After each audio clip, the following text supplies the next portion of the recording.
La realidad tiene un sonido propio. Audios de la mañana. En De Acá en Más. Bien, Alberto Fernández viajó a Brasil, cumbre de UNASUR convocada por Lula da Silva, que de alguna manera inició la polémica cuando al recibir a Nicolás Maduro, el presidente de Venezuela, que estuvo durante muchos años muy aislado de todos los organismos internacionales, sobre todo era el momento en el que gobernaba Donald Trump en los Estados Unidos, estaban, digamos, Mauricio Macri en la Argentina, salieron de la UNASUR, dejó de funcionar, ahora con la vuelta de Lula a Brasil trata de volver a juntar el debate. Él dice que, y eso es cierto, cuando existía la UNASUR en la época de Evo Morales, Kirchner, Maduro, en Chile estaba Hugo Chávez. En Chile estaba Sebastián Piñera, que es centroderecha, que participaba de ese foro. Pero bueno, ¿qué dijo Lula da Silva al recibir a Nicolás Maduro? Compañero Maduro, que se construyó contra Venezuela. Ustedes tienen que cambiar la narrativa que se construyó en contra de Venezuela.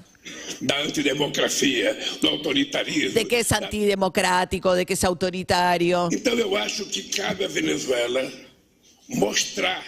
Yo creo que le toca a Venezuela mostrar su propia narrativa, otra narrativa distinta. Que possa efetivamente fazer pessoas mudar de opinião. Que haga que la gente cambie de opinión. Então é preciso que você construa a sua narrativa. Entonces es preciso que usted construya su propia narrativa. A narrativa vai ser infinitamente melhor y estoy do que seguro a narrativa que eles têm contado contra você. Estoy seguro que va a ser infinitamente mejor que la narrativa que han construido en su contra. Bien, como planteando que todas las denuncias por violaciones a los derechos humanos, con problemas con la democracia en Venezuela, sobre todo además el éxodo masivo de millones de venezolanos, que es muy fácil, digo, no es algo que es una narrativa, no hay nada, digo, los que vivimos en Buenos Aires, en Chile hay un tema con la migración, el éxodo venezolano, que finalmente lo más doloroso de todo lo que ha pasado todo este tiempo en Venezuela, lo construye Lula, como lo achica al nivel de una mera narrativa. Gabriel Boric, el presidente de Chile, que es un presidente de izquierda, que se reivindica como un presidente de izquierda, dice lo siguiente. Yo manifesté respetuosamente que tenía una discrepancia con lo que señaló el presidente Lula el día de ayer, en el sentido en que la situación de derechos humanos en Venezuela era una construcción narrativa.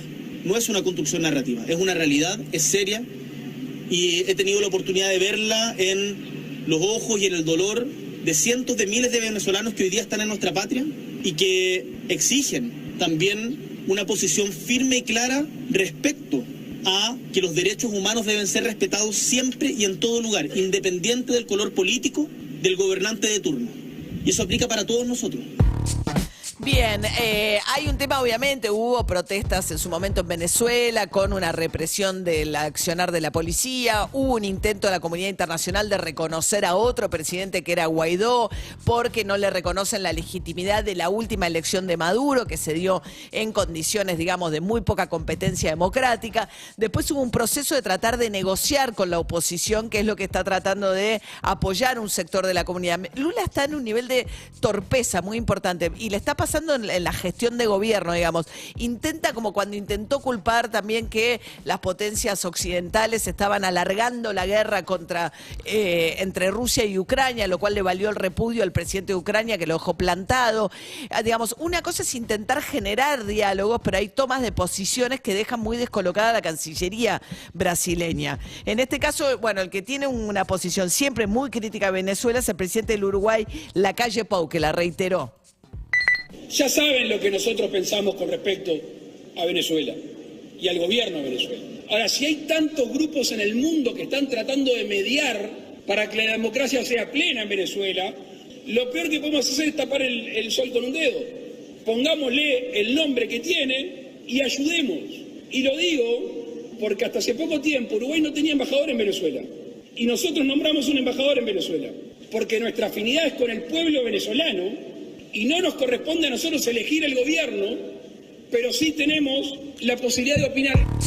Bien, mientras tanto, Alberto Fernández se reunió con Maduro, hubo foto, primera reunión bilateral de Alberto Fernández con Maduro, que en un momento, al arrancar su presidencia, se había diferenciado un poco del kirchnerismo, que siempre es muy benévolo con, y digamos, esta idea de la doble vara, ¿no? De que si el que viola derechos humanos es afín a mi ideología, la paso por alto, y si no, no.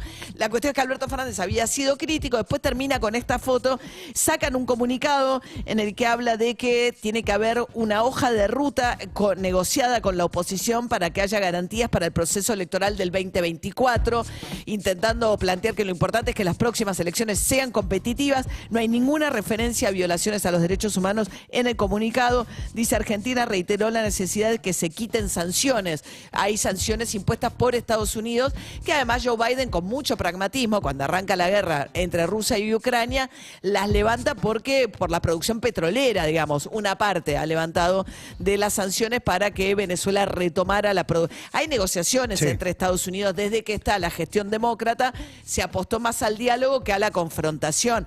Recordemos que también Trump llegó al absurdo de plantear una intervención militar en Venezuela como respuesta al régimen de Nicolás Maduro. Bueno, mientras todo esto pasaba, en realidad lo que más nos importaba, o lo que más le importaba a Alberto Fernández, era conseguir el financiamiento de Brasil, si no para el comercio exterior, que quedó descartado, aunque Lula había dicho que sí, después fue un no, para lo que tiene que ver con el segundo tramo del gasoducto. Daniel Scioli, embajador argentino en Brasil, dijo que esa parte sí se consiguió. Recién acaba de salir un comunicado oficial del gobierno de Lula, después de la reunión bilateral con el presidente Alberto Fernández, el compromiso de financiar todos los materiales del segundo etapa del gasoducto, lo que nos va a permitir exportar los excedentes de gas.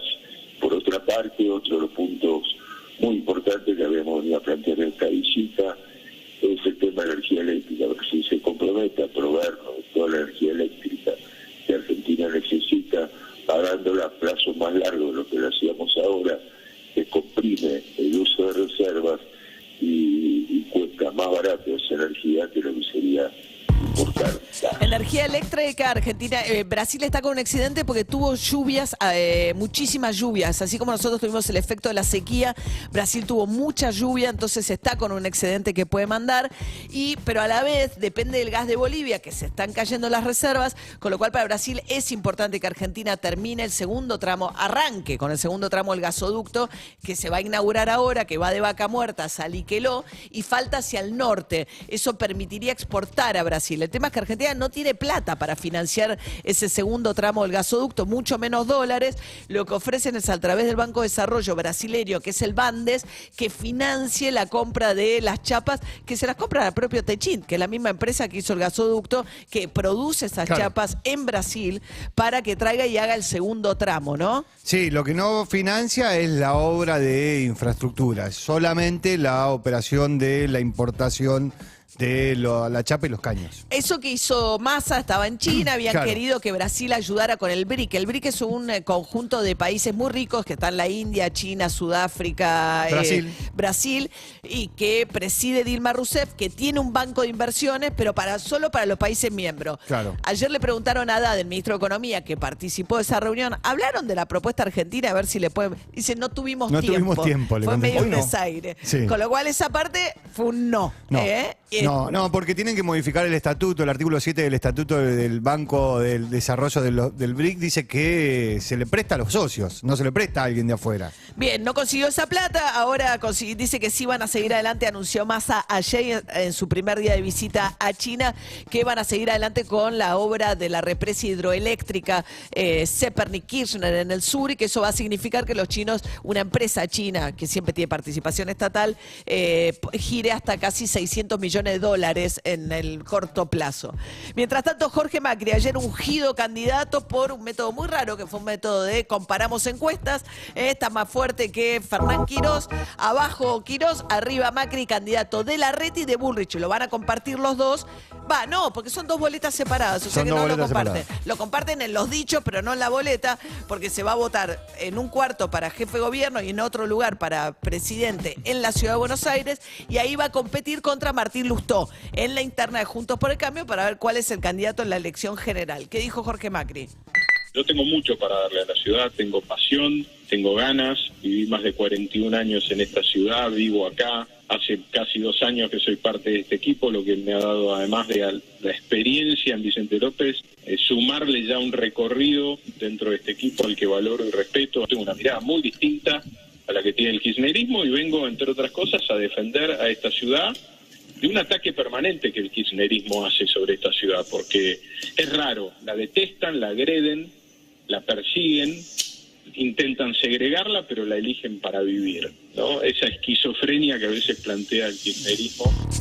Bueno, es gracioso, porque yo la última vez que lo escuché a Jorge Macri dijo que había sido DJ muchas veces. Sí. Ahora dice que vivió muchos años en Buenos Aires. O fue DJ en muchas fiestas Cuando era DJ, ahí. Bueno, DJ dice que era mucho, pero porque él es intendente de Vicente López en uso de licencia. Sí. No sé si renunció ya. No, todavía está en uso de licencia. Ah, ok, 2 mandatos, intendente Vicente López. Entonces hay quienes decían que por ahí no tenía los papeles para poder competir en la ciudad. Yo no creo que eso sea un problema, francamente. Pero ahora dice que vivió muchos. Lo que sí cambió es el argumento. Antes dice que fue muchos años DJ en la ciudad y ahora vivió muchos años en la ciudad de Buenos Aires. Una vida larga. El primo hermano de Mauricio Macri, ahora candidato a jefe de gobierno, precandidato a jefe de gobierno en la ciudad de Buenos Aires. Sí, el que también se suma en esa interna es Ricardo López Murphy, ¿sí? Que dijo que va a participar en la interna de Juntos por el Cambio. Sí. Va a ir a las PASO por la jefatura, lo escribió en sus redes, va a ir a las No PASO. le conviene a Jorge Macri eso. Para mí No. le roba más a Jorge Macri que a Lustó en todo caso, Sí. si fuese ese el escenario. Patricia Burrich rápida dijo, yo siempre supe que eras vos, porque claro, Patricia Burrich apostó mucho más por Macri desde el primer día que Fernán Quiroz, el ministro de Salud, que quedó golpeado. Ayer sacó una carta. La diciendo- comunicación de Larreta fue por una carta Sí. y la de Quirós fue por una carta. Una carta diciendo que va a seguir dentro del espacio del PRO, pero quedó golpeado. Mientras tanto, Javier Milei ya tiene candidata en la ciudad de Buenos Aires, que es Mondino, una Sí. economista ultra ortodoxa, ¿no? Sí. ¿Qué dijo Milei? Nosotros con Guillermo tenemos una excelente relación. Perdón, esto es sobre el candidato en provincia de Buenos Aires, Guillermo Britos, el intendente de Chivilcoy. Nosotros con Guillermo tenemos una excelente relación y es una persona justa para el cargo, ¿no? Porque ¿cuál es el principal problema de la provincia de Buenos Aires? La inseguridad. Es policía. Es un hombre que fue comisario durante 30 años de una actividad destacable. Fue condecorado. Tiene 2 tiros, se bancó 2 tiros encima, peleando contra los delincuentes. Y es una persona súper formada, viene del vecinalismo. Y él entró a la política con Francisco de Narváez. Y después, digamos, él formó un partido vecinal, fue 2 veces intendente, no es ni del Frente de Todos ni de Juntos por el Cambio. Bueno, ahí va.